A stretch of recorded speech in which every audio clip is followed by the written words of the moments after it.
লক্ষ নিযুত কোটি মানুষের ভিড়ে আল্লাহর খলিল ইব্রাহিমকে যে বলবে ইয়া খলিলুল্লাহ, ও আল্লাহর খলিল, আল্লাহ আপনাকে বড্ড ভালোবেসেছেন, আপনি কাবা বানিয়েছেন, আল্লাহ আপনাকে বড্ড পছন্দ করেন।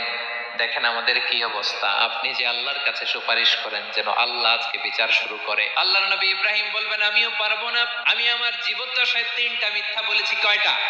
আসলে মিথ্যা না, একটু টুইস্ট করে কৌশল করে কথা বলেছিলেন, ওইটাকে হাদিসে মিথ্যা বলা হয়েছে। আমি জীবনে 3টা মিথ্যা বলেছি, জীবন বাঁচানোর তাগিদে কৌশল করে 3টা কথা বলেছি। আজকের এই কঠিন ময়দানে আল্লাহ যদি ওই 3টা কথার ব্যাপারে জিজ্ঞেস করে, লজ্জায় আমি মাথা দেখাতে পারবো না, আমিও পারবো না, আমিও পারবো না। আজকে আল্লাহ এত রেগে আছে, আগে কখনো এত রাগে নাই, পরেও রাখবে না।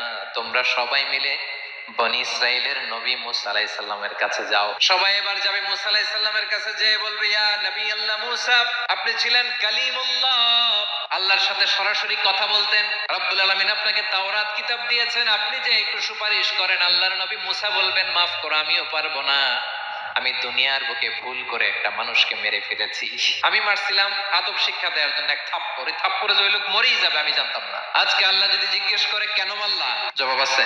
ওই লজ্জায় আমি অনুতপ্ত, আমি পারবো না, আমার এই কথা বলো না। আজকে আল্লাহ বড্ড রেগে আছে, আমি পারবো না। তোমরা আল্লাহর নবী ঈসা আলাইহিস সালামের কাছে যাও। কিয়ামতের ময়দানে মানুষগুলো পাগল পাড়া হয়ে আল্লাহর নবী ঈসা আলাইহিস সালামের কাছে যাবে, যে বলবে নবী ঈসা আপনি রূহুল্লাহ, বাবা ছাড়া আল্লাহ আপনাকে বানিয়েছেন, ইনজিল কিতাব দিয়েছেন, মৃত মানুষকে আপনি জীবিত করতে পারতেন। আজকের এই কঠিন বিপদের দিনে আপনি আমাদের সাহায্য করেন। আল্লাহর কাছে যে বলেন যেন বিচার শুরু করে। ঈসা আলাইহিস সালাম বলবেন আমিও পারবো না, ইন্নী উবিদতু মিন দুনিল্লাহ, আমার উম্মত খ্রিস্টানেরা আল্লাহরে বাদ দিয়ে আমি ঈসার ইবাদত করেছে।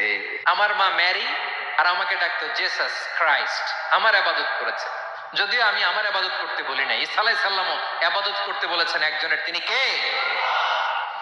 আল্লাহর নবী ঈসা আলাইহিস সালাম বলবেন আমিও পারবো না, আজকে আল্লাহ অনেক রেগে আছে, আমি পারবো না। তবে একটা পরামর্শ দিতে পারি, একটা সাজেশন দিতে পারি। আজকের দিনে এই কঠিন মুসিবতের কালে, এই কঠিন সময়ে কেউ আল্লাহর দরবারে দাঁড়িয়ে একটা টু শব্দ করার ক্ষমতা কারো নাই, একমাত্র আখিরি জামানার পয়গম্বর বিশ্বনবী মুহাম্মদুর রাসূলুল্লাহ ছাড়া।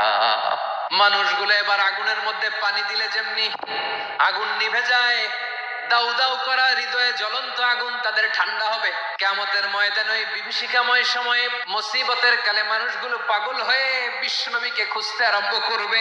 সবাই মিলে বিশ্বনবীর কাছে যেয়ে বলবে ইয়া রাহমাতাল লিল আলামিন, ইয়া খাতামান নবীন, রাহমাতাল লিল আলামিন।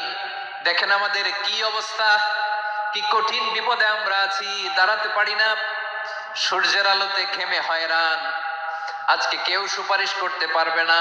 সব নবীরা অপারগতা স্বীকার করেছে, তারা বলেছে আপনি ছাড়া কেউ নাকি আল্লাহর সামনে দাঁড়াতে পারবেন না, আপনি একটু সুপারিশ করেন।